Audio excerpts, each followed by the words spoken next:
So, Joan, we're going to kick off, and I have, quite a lot of questions to ask you. I'm very, very fascinated by the work that New Meaning Foundation does, and I'm really, really, excited about this conversation. I'm here to learn. I'm sure a lot of us are here to learn how you started, founded the a charity, gotten into you might not think it's a strong position, but for some of us watching, it's a really strong position that the charity is in at the moment. So, we're very happy to have you on. So we're just going to kick off, give you the floor to introduce yourselves. Then I'll start, with some of the questions that I have. So John, over to you.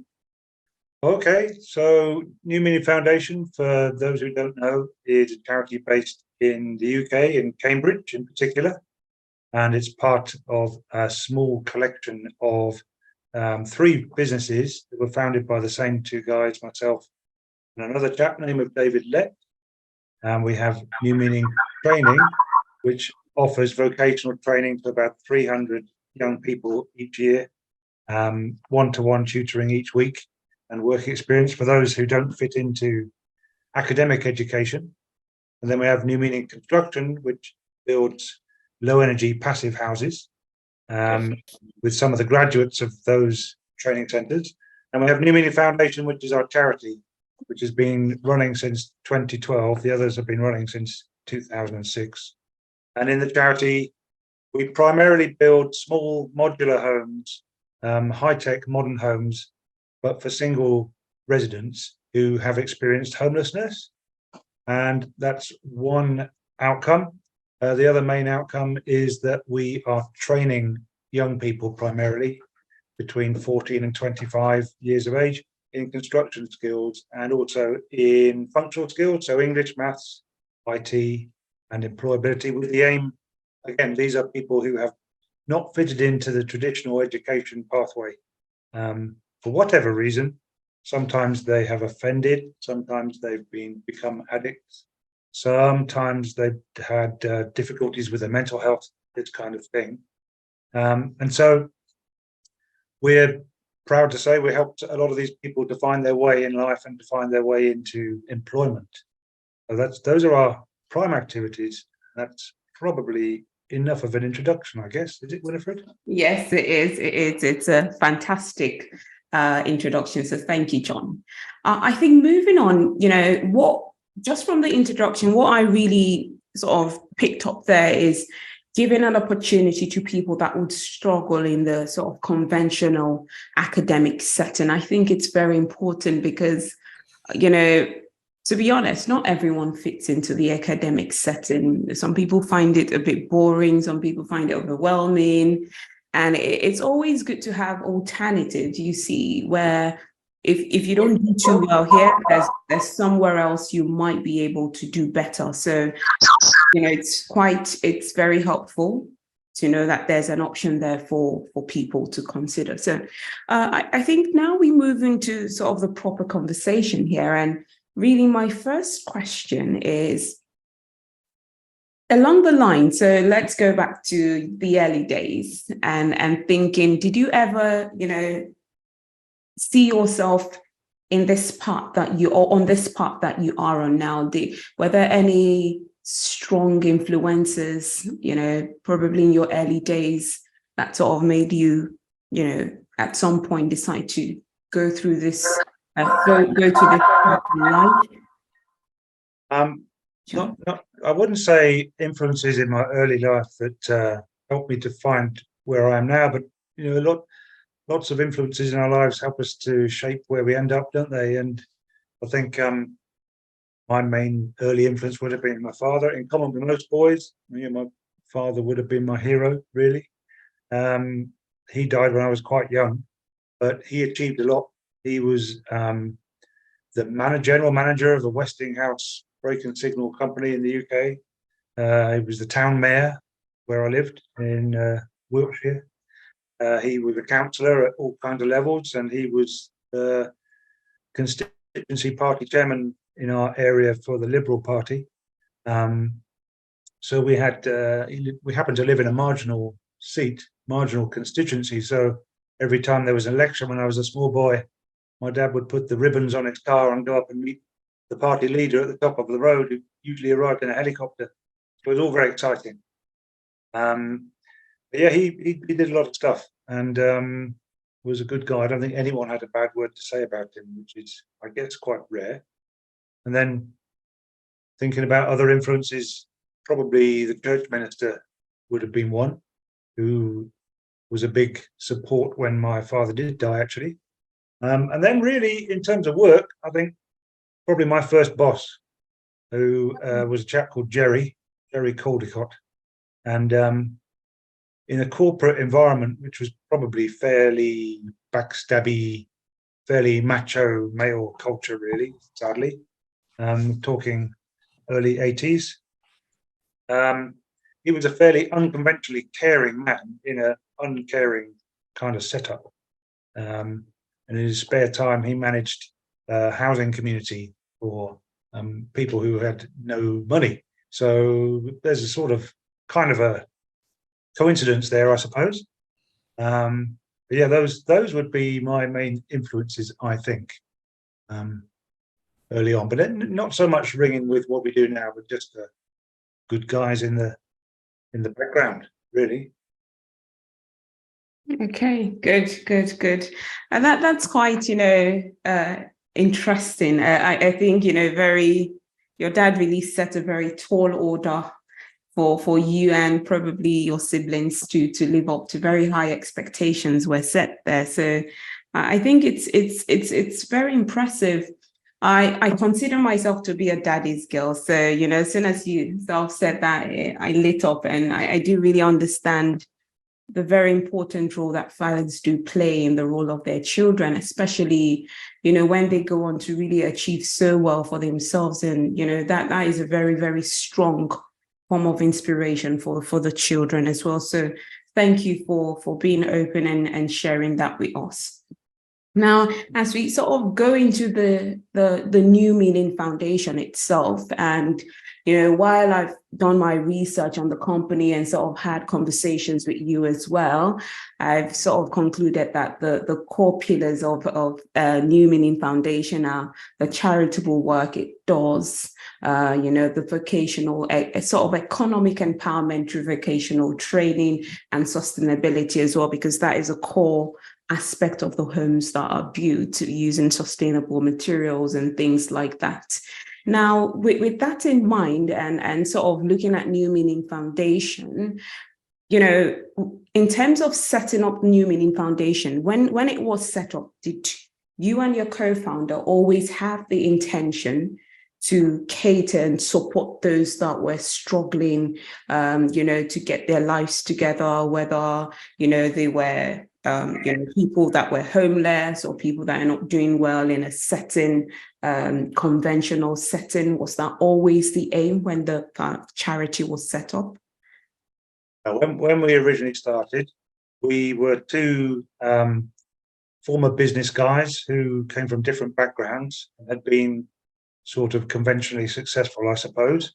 And we each did a psychology degree in our spare time, separately, coincidentally, and wanted to do something better. So my co-founder, David Lett, had come from a corporate banking background. I'd come from life sciences background, multinationals, and I was on the development side, but playing the corporate games that people play. And we wanted to do something different, and we wanted to do something which would provide a positive environment for people to work in, so that we could work with people we choose to work with, doing things we choose to do in the way we choose to do them, rather than being sort of done to, if you like. Also to offer a more tolerant, patient environment for our colleagues, so that people can, and I think that's run true right since we started, that people can say whatever they want to say, and we'll give it airtime, and we listen, and hopefully do the right thing more often than not doing the right thing. I don't think we started off initially thinking about people from hardship, we started off wanting to write a program based around psychology that would help people decide what they wanted to do with their lives before they had a chance to do it.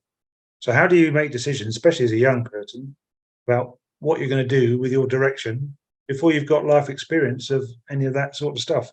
So that came down to, we spent 2 years writing a program based around motivation and life strengths, so personal strengths, a lot of Martin Seligman's work involved there, all exercise based.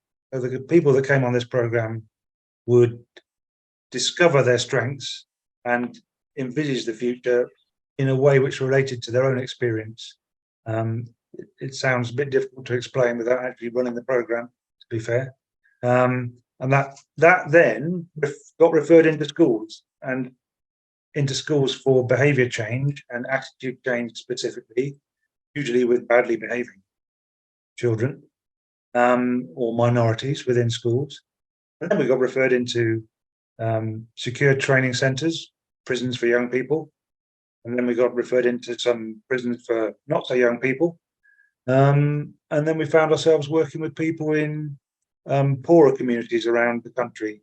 And so we didn't start off thinking about from hardship particularly. We just started off thinking about how we might help people change their sense of direction and take control of their life.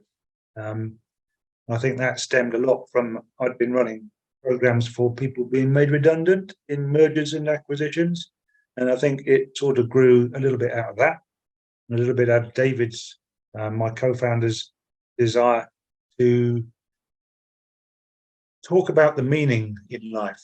So we based a lot of what we were doing on Viktor Frankl's work about meaning in logotherapy, which is a form of therapy, which is quite well known, but also how you attribute meaning to what you're doing and what you have done, what you will do. We happened into working with disadvantaged people almost by accident, by referral, really. Oh, that's really good to know, because a few of the questions I had on to ask, you've answered them already. But I think what I find really fascinating in what you've said is helping young people to find out what they want to do in life before they get the life experience, because typically what would happen is you get on with life, you make all the mistakes, and in your midway through you sort of start learning how to do things better.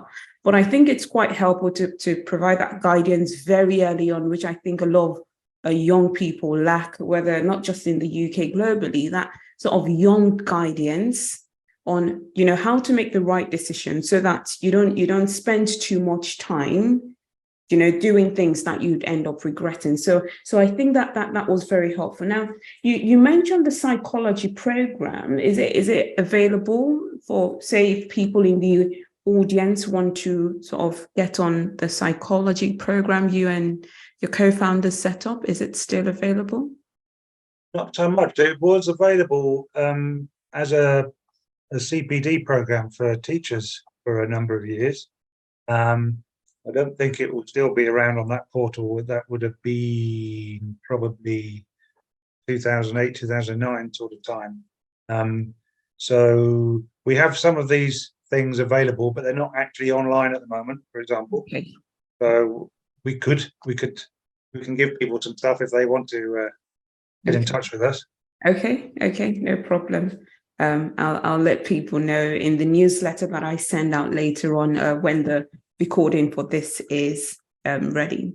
Now, as you sort of really answered because I was going to ask, what was the attraction to working with young people? But you've answered it already in a sense. It was not really part of the picture. It's just something that happened along the line. But I think it's really quite interesting that, this program that you and your co-founder set up along the line was recognized by schools and, other organizations and things like that. And you just start something with a good intention, and you just never really know how, and where it goes to. Now moving on, if we now move on, sort of focus on the homeless, on people that are sort of homeless or trying to get off the streets and things like that. When there was this article, I think blog post I read on New Meaning Foundation's website, I think it was written by Susie Young, and how she said, the path to being homeless is not necessarily a straight one. It just sort of sometimes things just slip out of control, and then you find that, one doesn't really have the money anymore, the job, and, it just, sometimes it doesn't just happen the way people think it does. So I don't know if you want to shed light in terms of your journey so far, your experience working with people who have been homeless, what that process is like. How do they find themselves on the street at some point in their lives? Yeah, I think it's really interesting. I wouldn't say that we are experts in how people become homeless, or working with that part of the curve, if you like. But through working with long-term unemployed people, with so-called hardest to overcome barriers to employment, it became clear over a number of years that probably more than half of those have been homeless at some point, or are technically still homeless at the point we were working with them. And since we started with these little houses, micro houses for homeless people, our contact has increased with formerly homeless people. And I would say, I suppose my learning from that is that these guys are all normal people. They're not different. They're normal people who have endured abnormal events, and unfortunately, those events have driven them to lose what they had before, lose grip of what they had before, and that can be a serious relationship breakup. It can be unexpected debt, the sort of fairly obvious things. It can be losing your job suddenly and not being able to find another one. I think at the moment, in the current economic climate in the UK, the people we're talked to are saying there are more and more people sleeping in their cars because their mortgages are defaulting, and that kind of thing is happening. And what I found quite common in the people we've spoken to is that they might have been low income, low earners, or even unemployed for a period of time and living in shared accommodation. And then their landlord decided to sell the house. And when the landlord decides to sell the house, they no longer have access, in the UK anyway, to housing benefit at that point. So they might have had quite a comfortable existence in a pleasant environment, but suddenly they haven't got the ability to recover that situation. So until and unless they find themselves in another rental, they're not able to make another claim for housing benefit. And to get another rental, they have to find a big deposit. And suddenly they haven't, their whole world cascades around them. One of our trustees is a delightful older gentleman, and he was in exactly that situation. And we knew he was going to be moving out of his house. He'd been on one of our programs. This guy is in the top 2% of Mensa. He's in the thing called 999 Society, if anyone knows that one. And they go to worldwide conventions of massively intelligent people and talk about incredibly difficult things. And he'd had his own company in South Africa with unique patented logistical equipment. He was in the motor industry. He'd been a successful guy, but somehow his marriage had broken down. He'd left South Africa and come to UK. He'd done a number of interim jobs. He'd had some sort of court case against him, an industrial tribunal, which he won. But the stress of that left him a little bit damaged mentally. And he was living in this shared house, and the landlord one day decided he wanted to sell. And I phoned him, this would be about 3 or 4 years ago. I phoned him in November, in the winter, and asked him if he'd yet found anywhere else. He said, oh no, because he was sleeping in the bike sheds at the railway station at that time. He was 65 years of age and not someone who would have had that kind of lived experience before. And that's a common story. So it's people who are like you, like me, they're perfectly normal. They've got normal scenarios, and then something cataclysmic occurs and they find themselves homeless. And some of those people, unfortunately, resort to alcohol and drugs and so on. And it just kind of creeps up on them, I think. It's really, there's some very interesting stories, and there's some very damaged people. And one thing that seems quite common is that when they're down at the bottom of the road, they feel it's easier to stay there than it is to climb back up. So there's a sort of strange safety, a refuge almost, in being at the bottom of the journey, because they know they can't really go any far further down. And what I've come to realize of talking with a lot of people who have been homeless and who have managed to get another job, get another place, get back some sort of sense of convention, if you will, is that is very precarious. We've got guys working for us who are in that situation, and they still feel very edgy and very anxious about what could happen, how it could all just appear overnight almost. That's their fear.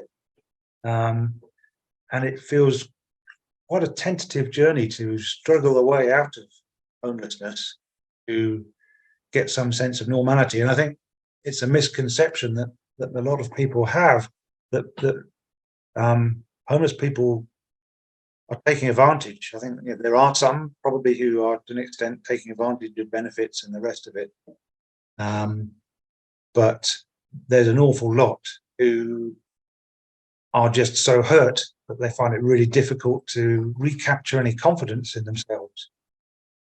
So, I think that's the common story, is how it's much more difficult to get out of that scenario than probably I would have imagined, 5-10 years ago. It really is tough. That's the learning I think we've got. So whatever we can do to help is a good thing to do. Thank you very much, John. That was very insightful. I think what really got me there was, they're normal people like you and I. It's just life, and so sometimes you tend to see some people would say, why can't you just get your life together, all that kind of stuff. But sometimes I'd argue, because not everyone has the mental capacity to handle different stuff. So we're all different. So probably I can handle stuff. Not everyone is like me, and not everyone is like you. So I think it's very important that we have that compassion to know that not everyone has the same makeup like every other person. So where you might really do well, some people would really struggle. What you find easy to bear, some people to them it's a nightmare. And we just have to be, I think, more understanding of that. And I think that would also, make some difference to how we view people that are struggling to get themselves on their feet, because sometimes it's just like, they're not doing enough. But it's not that they're not doing enough. It's just they're not wired the same way you're wired. And I think it's very important to have that in mind as well. So just so we know, to everyone in the audience, we do have, this is a fireside chat, so you are very welcome to post questions to John based on what he's saying, to myself as well, and then we'll take it on. So we do have Tim. Tim has posted a question to you, John, and we're going to come to it. So here he says, how do you balance revenues earned by the social enterprises with expenses needed to invest in micro homes, vocational training, and all the services? So John, I don't know if you want to take it now. I was going to come to that angle of the business, but do you want to take it now, or what do you want to do? Fine. Yeah, that's fine. Yeah, thanks, Tim. That gets to the nub of the matter, really, to be quite honest. It's really, really difficult. So Winifred was kind enough to describe us as a successful charity. We always feel on the precipice of being unsuccessful, to be quite frank. So what we have to do is we have to try and create a pipeline which is strong enough to fund what we're doing. And that is an ongoing challenge. And quite often that goes a little bit pear-shaped. So just at the moment, for example, we were meant to be starting to build a community enterprise cafe in January, and it's now near the end of March. And we discovered quite near, we'd got the thing designed, we're all ready to go, we've got the funds raised to build the thing. And so we're very excited, we've got planning permission, but we discovered there's a main sewer underneath where we want to put the cafe. So we're currently going through the processes of trying to negotiate way around that problem, because I expect it's the same in the States. Here, they won't. The authorities won't permit you to build over a main sewer, in case they need to get to it for obvious reasons. So we're having to come up with some clever arguments and to try and solve that. Yeah, so our biggest challenge is really to have enough of a pipeline that we can be secure in what we're planning to do, and then the other revenues we have come from learning. So we have some fees that we're able to charge for learning, and some of those are payable ultimately by His Majesty's government. And some of those come through the local authorities. And again, there's a difficulty in balancing the books because they pay retrospectively. So you are delivering your product several months before you get paid, which can be tricky, to say the least. We're lucky in that we have a couple of contracts with a couple of special needs schools. So we have direct contracts that mean we have a regular income for those programs. So today, Wednesday every week and Thursday every week, we have 10 young men arrive from a special needs school. They all have ADHD. They have so much energy, you wouldn't believe it. And they're all formally expelled from conventional schooling. So it's a little bit like a modern day version of Oliver Twist at our place on Wednesdays and Thursdays, as you try and keep your eyes on all these young men. And they're great fun, they really are, but they are tiring.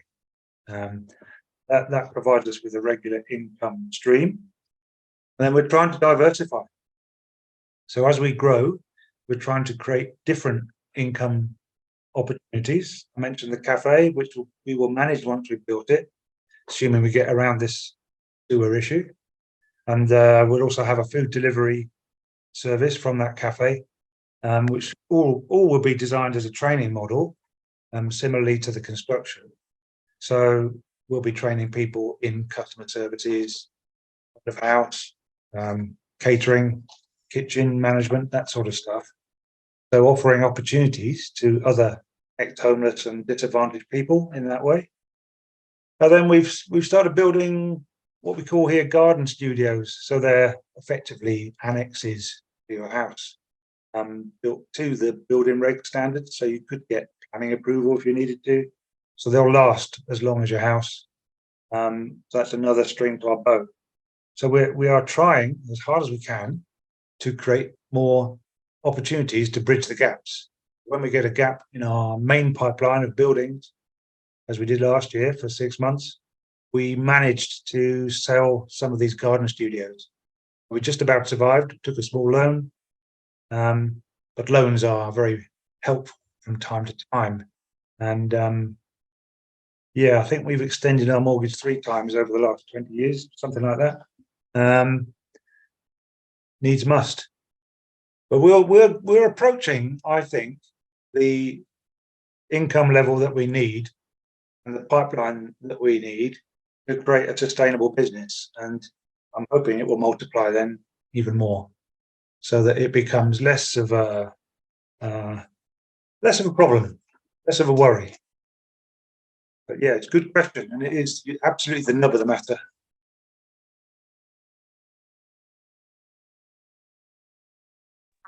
Thank you very much, Tim, for that question. That really sort of opened the line of the conversation that we're going to be having going forwards.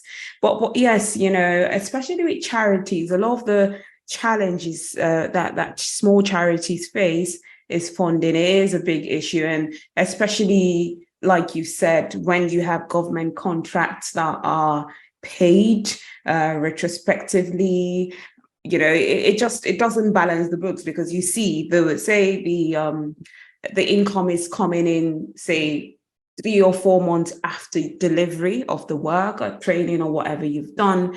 Every month you still have your overheads that have to be paid off, but the income is not that regular. So I do really understand why there will be a strong need for New Meaning Foundation to diversify, its income base. Now, I have another question for you, John, from the audience. So Simon Christman says, do you use crowdfunding as a means of raising funds for the charities? Oh, thanks, Simon. We haven't been successful at that just yet. We have tried in the past. I think the thing about crowdfunding is, as I'm sure you probably know, that you need to devote enough time and attention to effectively a marketing campaign to create the interest in your crowdfunding campaign. And I don't know, we haven't really had sufficient resource to enable us to do that, to do it justice anyway. And I think there's some sort of magic foo-foo dust that you need for a crowdfunding campaign. I think you have to find something which really appeals to your audience, because so many people are doing it. We did try. We have a charity that we also operate in West Africa and the Gambia, and I attempted to raise £7,500 to buy a digger to dig up our 76 termite hills on our plot of land that we own. I think we raised about 750 after a 6-month campaign, and it was an uphill battle. So I think, I don't know the secret to successful crowdfunding campaigns, but I know it's a lot of effort, and possibly more effort than many people hope it will be. If you've got some secrets, please let us know. We've tried and not yet succeeded is the short answer. That's interesting to know. And I do like, when I did my PhD data collection, one of the sources of funding, so one of the questions I asked was, how have you funded the business so far? Because my PhD research was in entrepreneurial finance. And to be honest, crowdfunding was the least selected form of funding a business. And just like you said, it does require a lot of work. There's just so much that goes into it. It's the way you tell the story. It's the way you spread the news around.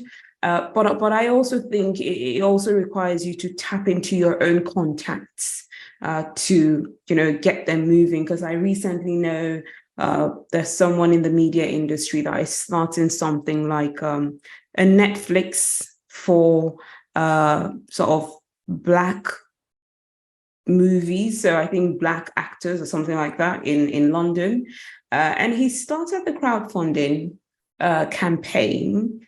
I think what he really did was to get people he knew to sort of drive it initially, and that sort of set the treadmill on, because they've not. I think they're trying to raise 72 grand. They've not raised that, but I think so far they've been able to. They're around the 8,000 mark. So I think there are just so many things that go into, like you said, it's more of an art.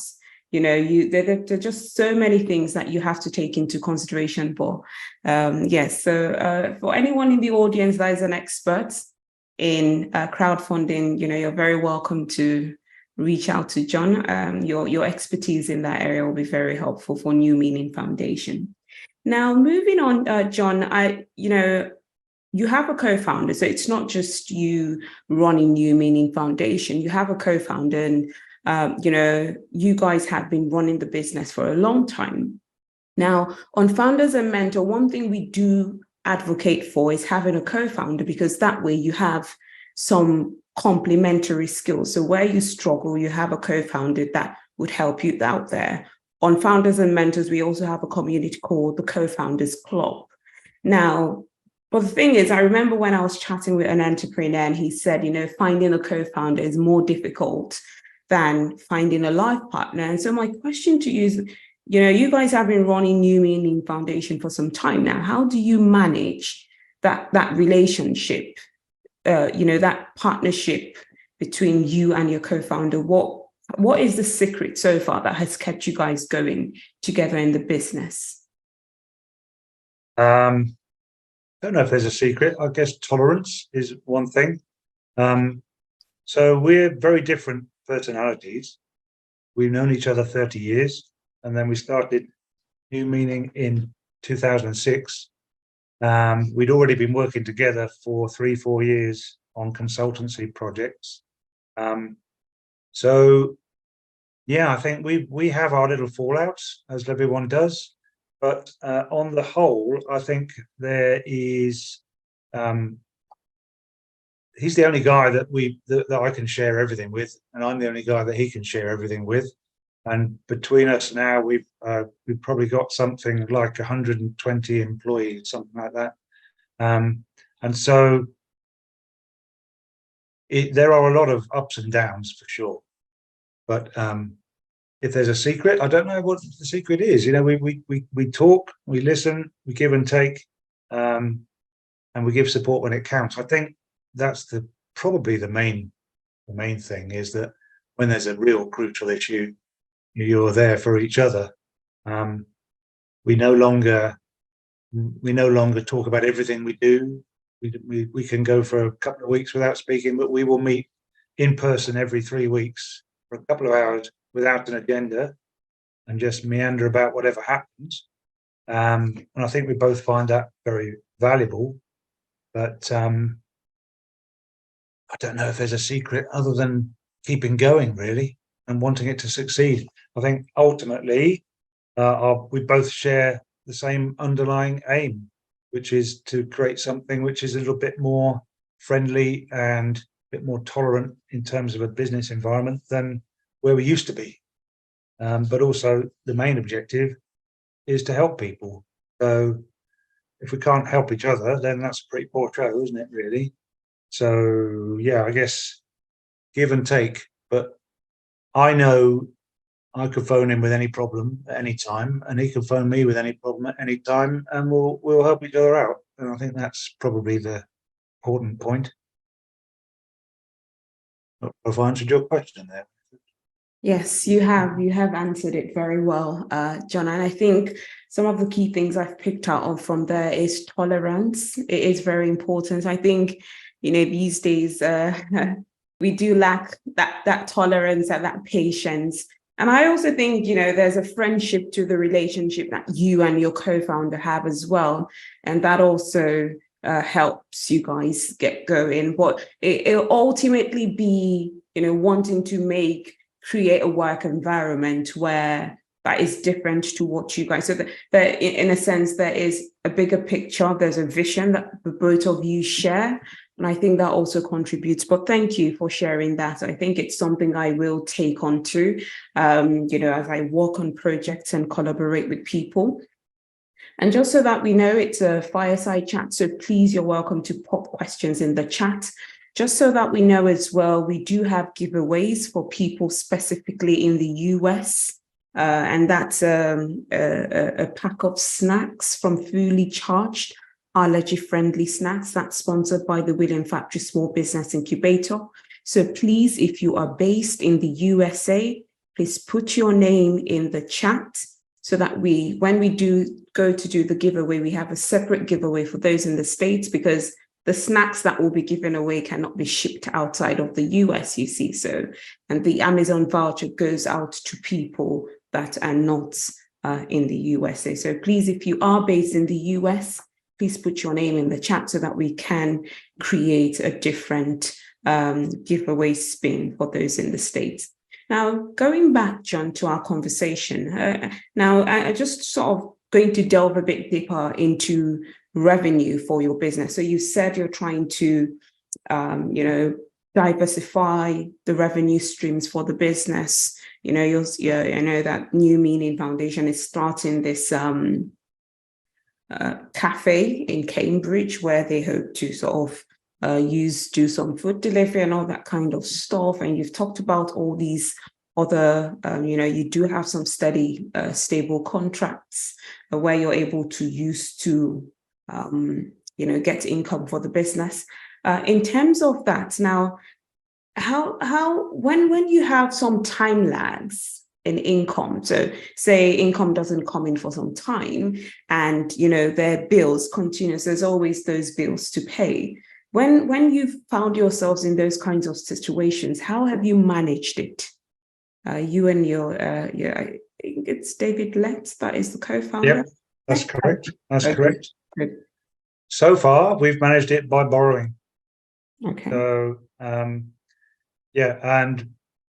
we're in that situation right now, actually.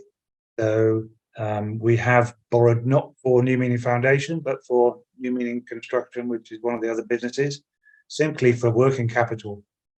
So to enable us to get up to a higher level. So it's a different story in a way, but when you're building houses, a little bit more capital involved than what we're doing in the foundation.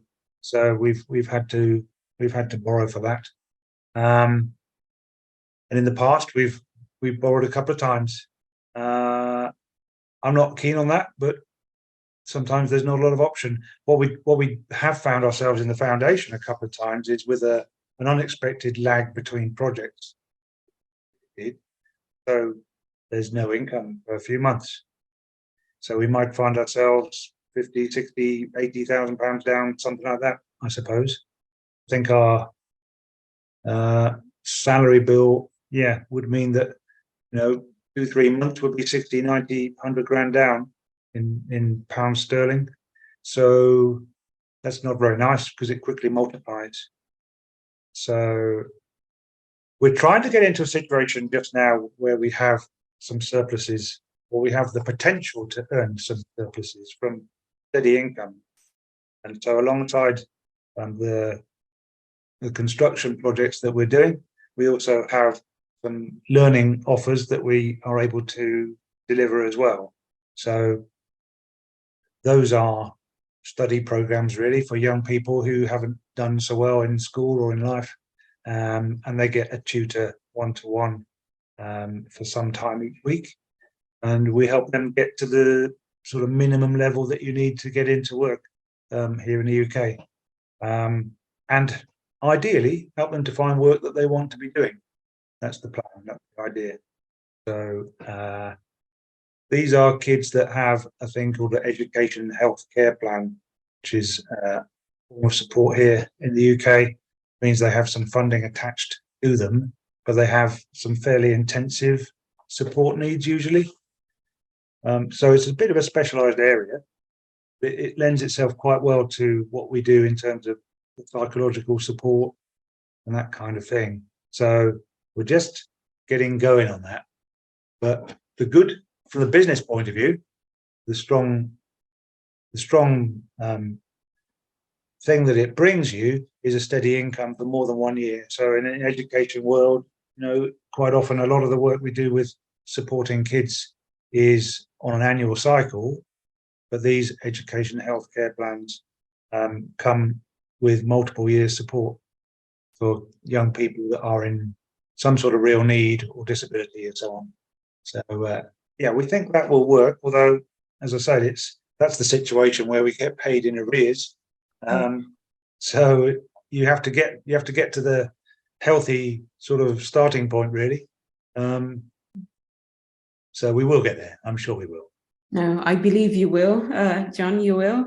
For a charity that has 120 employees, that's a medium business. That's not a small business. When you say you're a small charity, you make it look like it's just 5 people running the business, but it's a big business, and the kind of work you're doing is something that is very important to society. And I believe, I do really believe in the business, and I see a good future for a New Meaning Foundation. But moving on, I think as we sort of begin to tie up the conversation, what I wanted to say is in terms of, other forms of funding, for the business, you're able to raise things like grants, I don't know how you find the process of, applying for grants and things like that, because I do know that quite a lot of non-profits rely on grant applications. Do you want to tell us, what your experience has been like in terms of grants for New Meaning Foundation? Yes, sure. Just before I do, I just want to clarify that the headcount is across the three businesses. So Okay. that's not entirely within the charity. Okay. So the largest company is New Meaning Training, which is over 4 different locations in the UK. So yeah, just to clarify, most of that headcount is not within the charity itself. Okay. I've forgotten your question now, Winifred. No, my question was in terms of your experience with grant applications. Okay, yeah, of course. So we do have a fundraising colleague who you coincidentally know, but we only just really sort of started dipping our toe into that pool. But in the past, I think we've put a fair amount of effort into fundraising applications without much success. I think it is a bit of a dark art. It requires certain skills and definitely persistence. So I also think if we can create a sustainable income stream ourselves that don't depend, where we don't depend on grants, that's obviously much healthier for the business longer term. But nevertheless, there are grants, and we have had some. So we're putting effort into it, but I'm not. It makes me feel a little bit uneasy in some respects, because it's almost like going out with your cap in your hat and asking for charity. And I think I would be happier if we can create, a sustainable, positive, sustainable balance sheet ourselves. Really, every little helps. Yeah. No, I totally agree with you. There shouldn't be over reliance on grants, because it can be very competitive. And it does take a lot of effort to get those grants. So yeah, it's better to just have those streams of income that you are in control of, and that can keep the business going. So I have a question from the audience, from James, and he says, I'm in the process of developing an online course and writing a book on confidence. So on confidence, how do you see confidence as a solution to help the clients you serve accomplish their goals? That's a good question. I think particularly with the younger people that we have from difficult backgrounds, very often the last thing they would say they had is confidence, even if they pretend they do. And some of them do pretend they do, but very often they have very, very little of confidence whatsoever. I think it is important, and I think part of that is a lot of the young people that come to us don't have experience of being treated as any kind of valid person. They have experience of being ignored. Quite often, if they've been in conventional school for a few years, they've been the kids that can't read at the back of the class. It gets discovered, so they cover their inadequacies by misbehaving quite often, or they're not catered for. Some parts of the UK, up to 50% of the young people are not really capable of getting what is the measurement used to be 5 A's to C at GCSE, and they're not catered for because they're not measured against. The schools are measured against academic performance, not measured against those young people that aren't capable of getting to that academic level. So it's a real gap. And I think confidence is such a complicated issue anyway. But there are many different sort of approaches to acquiring that. And I think we would look back at people and encourage them to investigate their past a little bit. But then again, they might not want to reveal this. So with us, what we happen to be doing with these young people in our own environment, which is largely based around construction, is giving them the freedom to actually practically achieve something, where previously they've been not able to achieve something because they've been in an academic setting with other people who are better able to achieve those things. So when they come to us, they are quite literally given, hammers and saws, and then they graduate onto big power tools and nail guns and power saws and this type of thing, and they're bashing big bits of wood together, and they love it usually, and they find they can do it because we can build a building. One of our modular houses we can build in 28 labour days, and very quickly they put a timber frame up, put the panels in, and they get into all the other activities involved, and they're achieving something really fast. And then when that 28 days is finished, they come back and they start again, and they find they can do it again. And so their positive kick they get out of that is reinforced really quickly. So suddenly they develop some sort of self-belief. And we have a bit of a rule in that we will try and give positive feedback at least twice as often as any negative feedback if we can. And very often these are quite fragile characters that have come to us. So the impact you have is, I think, quite often bigger than you think it is. So sometimes it's the first place they've come where they've actually had anyone listen to them. They've just been hidden away at the back of the classroom before. And so I think they develop their own sense of self-confidence because they find they can actually do something which is positive within that sort of realm. And they walk tall and they prosper a bit. So it's great to see the change. It really is. But confidence is such an issue, and faking it until you're making it and all that sort of thing does apply.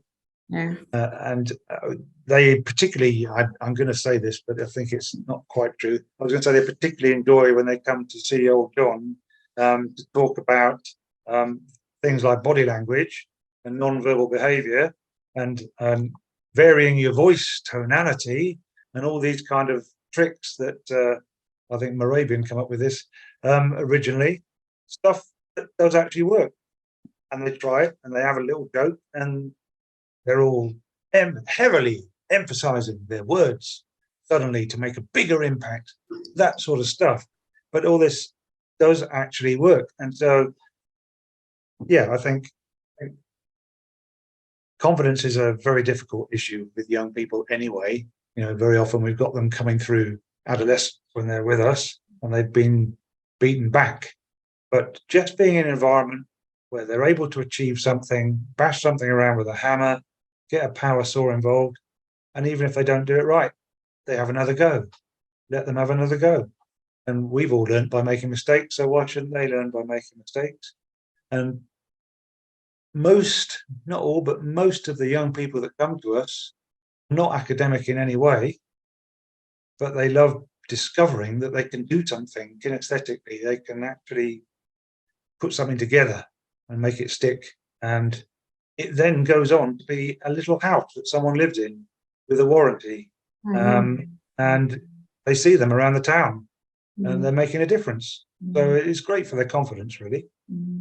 Don't think I've fully answered that question, but you have perfectly well. As you answered it, it just made me want to be in your position. You're very fortunate to be in the position that you are in, John, where you're able to really change lives and make a very, very strong impact. So just wanted to say that as well. So we're very close to the end, very close. Rakia, who is one of our assistants, is going to do the spinner. So Rakia, over to you. She's going to share her screen and do the spinner. We usually have the snacks that we give out to our UK participants, and we also have two £30 Amazon vouchers that we give to every other person that is not in the States. So Rakia, over to you.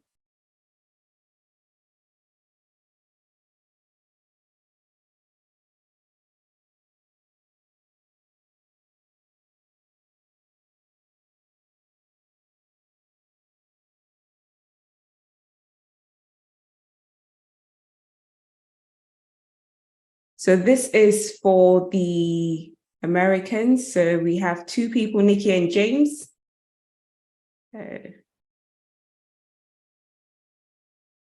Nikki, so Congratulations, Nikki. It's all yours. So Tim would be in chance, top. pretty good odds. Yeah. So there you go. All right. So we're going to switch now to the Amazon voucher. So this is a much more bigger group of people. So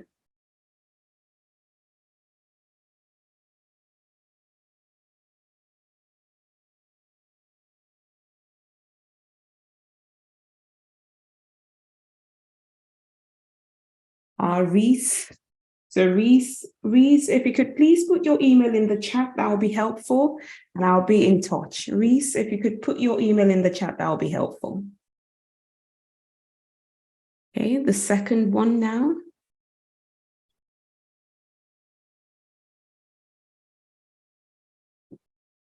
So Molly. So Jiga, you were very close to getting that. So Jiga is one of my master students.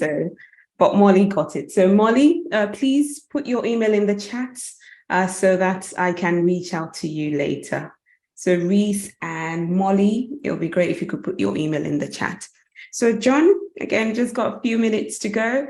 And I just want to come to you to say, what do you want to leave us with? You've sort of really left me inspired, and I'm sure you've left so many other people inspired by the amazing work that you and David are doing at New Meaning Foundation. So any final words to inspire us one more time? Well, I'm not too sure about that. I think if anyone here in the UK is on the call who knows of any church land, for example, where people might be looking to help homeless, then that would be a brilliant introduction, because we can do the rest. So the Church of England have made a big play out of asking their people to find spaces on their plots to put homes for homeless people. We've got some in Cambridge, for example, and they work well. So that would be an offer that would be fantastic. If anyone had any introductions to churches that might possibly be able to help with pieces of land, we can do the rest. We can raise the funds. We can help them through the project with the planning, permission, and all the rest of it. The other thing is, for these little houses, we build meanwhile sites. So sites which are going to be developed, not yet being developed.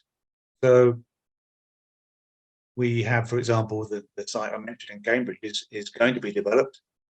We've been there 3 years with our little houses already, and they'll be there another 5 years, we've just heard. So we can then move them to another location. So anything like that would be fantastic.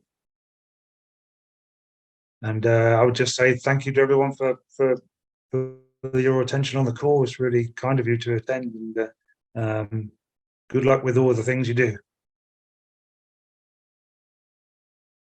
Thank you very much, John. I was just trying to dig out your email so that I could put it in the chat. But when I was just trying to find it, but I've put my own email just in case, anyone knows about land, in any church in the UK that you think the pastor there would be willing to give some of it to New Meaning Foundation to set up some of these micro homes that would help people sort of get some sense of dignity back in their lives. Please feel free to email me, and I'll send that over to John. I was trying to dig out the email, but did not have enough time. But also in the newsletters that will be coming in the following weeks, I'll put John's email there. So, if you know anyone, or if you can be of any help, please do reach out. So Dixie, the winners were Reese. Reese is one of our winners, and Molly is one of our winners as well. Reese and Molly. So Molly has put her email, but Reese, I'm yet to hear from you. So if you could pop your email in the chat or just send me an email, that'll be helpful. So John, thank you very much for your time today. It's been very inspiring. You could see the comments in the chat. Everyone is quite happy and quite content with having you on today, and as I am as well. It's such a very wonderful work that you're doing, and I'm really, really moved by it. And I really wish New Meaning all the very best with the future. So we come to an end. Thank you, everyone that has taken out time to attend the Fireside chats today. The recording will be sent out in due course. But as we carry on with the next Fireside chats, you will be made aware of when it will be and who the guest will be. So thank you very much again for your time, and see you later or next month. All right, bye, John. Bye. Thanks, Winifred. Thanks, everyone. Thanks for the kind comments as well. Bye. Bye.